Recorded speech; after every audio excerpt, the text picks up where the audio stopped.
So I'm reading this book on the invasions of Britain over the years, from the Romans to the Danes to the Normans, and then to the failed attempt of Germany. Well, they sort of just abandoned the attempt to invade Britain as well in World War II. And this realization suddenly dawns on me about how the British Isles have been a focal point for something unexpected and something transformative. So even as we look at Britain being invaded now by Islam, it begs the question of, will the same thing hold true that happened in the past? Britain's first invasion, when the Romans came, brought Christianity to Britain. And since then, British peoples, the invasions of Britain have resulted in actually spreads of Christianity. So the Saxons came first after the Romans withdrew, and the Saxons became an obviously fairly pious and devoted Christian group. Even though they've never really amalgamated as a nation as a whole, and the four Saxon kingdoms, Wessex, East Anglia, Mercia, and Northumbria, arguably became very seeped in the Christian tradition. And then the Danes invaded Great Britain, or you may refer to them as the Vikings, but they're Danish tribes of some sort or another, or the Nords is perhaps the best way to describe them, because it covers all of the peoples that we now think of as Norway, Sweden, Denmark, Finland, Iceland, etc. These individuals came to Britain and took Christianity back with them. Then the Normans came, and the Normans, in order to establish themselves and their particular peculiarities, built a bunch of cathedrals. And most of the cathedrals in Britain are nothing more than a monument to, oops, we're sorry we killed so many of your people. It was sort of a mea culpa, if you will, to the Saxons who lived there, that they built these very opulent buildings for their worship that far superseded the convents and the monasteries that had been built there during Saxon times, predominantly because of the wealth that was brought to England at the time. And so England became this Christian bailiwick until Henry VIII decided that he wanted to be more important than God and declared himself king and God of the Anglican Church. This, of course, however, had a new change in that there were many individuals who rebelled against this notion, and it ultimately set up another war with Britain, even though Britain was not invaded, where Britain moved to the Americas, and the resistance to this change and a desire to return to old Christianity was able to finally gain a firm foothold.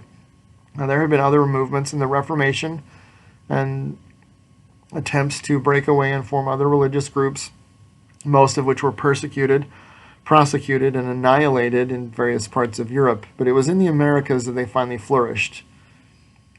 And then came Nazi Germany, which decided for some reason, I haven't gotten that far in the book yet, to not invade Britain. One of the premises, if you read F.N.C.O. Busch's book about the German rationale to go to war and conquer Europe, was that Hitler and the Nazis convinced the German people that they had been chosen by God to reclaim Christianity and to restore it to its greatness. And this sort of made a little bit of sense given the fact that the Holy Roman Empire basically constituted much of its land is now Germany is presently constituted. But it was a corrupt thing, and it was the British people and their allies who fought back. And so once again, Britain saves and spreads true Christianity back into Christian realms. And so I have to wonder, as the world collapses in turmoil again, as Islam has spread into and permeated not only the British Isles, but also their colonial cousins here in the United States, if this is God's way of spreading Christianity. We think sometimes as Christians that God is this juggernaut force, that he is going to protect us. And if you think of people like Edward the Confessor, who died as a martyr at the hands of the Danish invaders, that's very clearly not the case.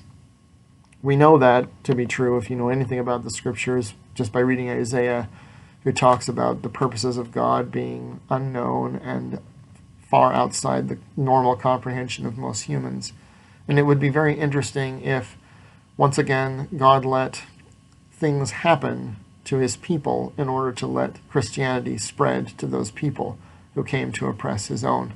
It would certainly be consistent with the behaviors already shown in the expansion of Christianity to the world, that Christianity's two most successful ways of propagating itself is first through proselytation, where individuals are sought out and taught and then brought into the fold, or through conquest, where conquerors come to a land and then eventually, ultimately adopt Christianity, as the Romans did in the beginning. That for 2,000 years, God has used evil men in order to bring people who were less evil in contact with his own, and set them up into communities and circumstances where they would interact with, know, care about, and ultimately listen to the message of his Son. It would certainly be consistent with Jesus himself, who allowed himself to be betrayed and taken and hung, so that many would be drawn unto him, including perhaps some of the soldiers who stood on the hill and watched the crucifixion. But certainly even Judas, who realized what he had done, but had been allowed to do so. Certainly Jesus could have stretched out his hand at any time as the Son of God and stopped him, but somehow it was more important for those people to die and others to be brought in by allowing the conquest and the persecution to exist. People frequently ask Christians why persecution exists in the world, why there is suffering, why Christians don't fare better, and I think this is at least one of the reasons why, is God uses the suffering of his people to open doors to the preaching of his message of Jesus Christ. If the Danes had not come to England, how would missionaries have penetrated the Nordic nations? If the Normans had not come and then established their own religious tyranny, if Henry had not decided to throw off the Pope, would people have been motivated to move to America and set up a new world with new opportunities? And is the current turmoil an opportunity for God to bring people from foreign nations who cannot and who never would have the opportunity, let alone the permission, to hear about his message, to come in contact with people in nations who believe it? It is veritably impossible for us to penetrate the nations of the Middle East in any way other than by conquest. And the Crusades of almost 1,000 years ago have shown us the folly of trying to spread the word by the sword. In fact, it could very well be that once again, the oppressors will be brought from their homes, from places where the gospel cannot go, to other nations where it is already, and that in that way the promise can be fulfilled, that the gospel will spread to every nation, kindred, tongue, and people, but not the way in which we thought.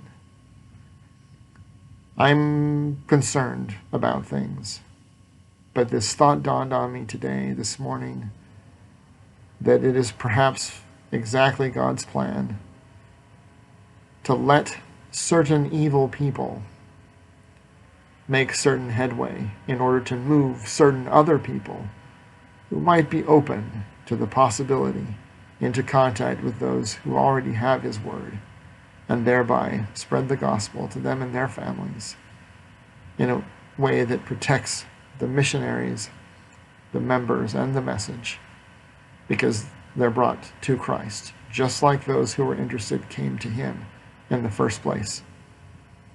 My last point of evidence for this is that Jesus taught publicans, sinners, prostitutes, and those who were government officials and such, but he did not go to them. He didn't go hang out in bars or brothels. He didn't go before the Sanhedrin and preach to them directly. He taught those who came to him. And I believe that if that is a true principle, then God will bring those who are ready into contact with those who have it in his own way. That perhaps the turmoil, the uproar, and the misery that has happened in 2020, and that may continue to happen as the years roll on, exists because it is the most effective way, long-term, to reach this goal of preaching the gospel to everyone in their own tongue, among their own people, and in their own families. Because if we were to take the gospel to those countries without an army at our back, any missionaries and any converts would simply be executed. In this way, the gospel can be preached in places where people can adopt it, even if their practice is limited, even if their understanding is diminished, even if they have to wear masks and sit apart in a building, because those buildings are not open in Abu Dhabi. And if you walk into them and you are not a member, they must cease their sermon immediately. No such restrictions exist, at least yet, in the West. And so once again, invading ideas and peoples may ultimately spread Christianity, as they have in the past. Food for thought. Remember, I'm not a prophet. This is just a notion and a realization that I had, I guess it started last night, that this might actually be his hand. And of course, without this, you would have probably never recognized it, because it's definitely not what we would have thought, expected, asked, or hoped. But it might be exactly what we need. I have a quote in my phone that I wrote down. I wish I could remember who said it, because I would like to give attribution, but someone said, "He would give us the answer that we desire if he knew it was what was best for us. My ways are higher than thy ways, and my thoughts than thy thoughts. Even as the heaven is higher than the earth, are my ways than thy ways, and my thoughts than thy thoughts." And those are my thoughts on the subject. If it was what was best for us, it's what would happen. And if it's what was best for the whole, it's what would happen. And so I have hope that somehow, someday, looking back, maybe centuries from now, people will look back at this time of turmoil and see how somehow, in some way, it served his purpose and was for the best for everyone, even though some always must suffer in order for good to blossom as a rose. Wherever you are, whatever you're facing as challenges, I feel your pain. I share your concerns. I wish you Godspeed. Take care of each other.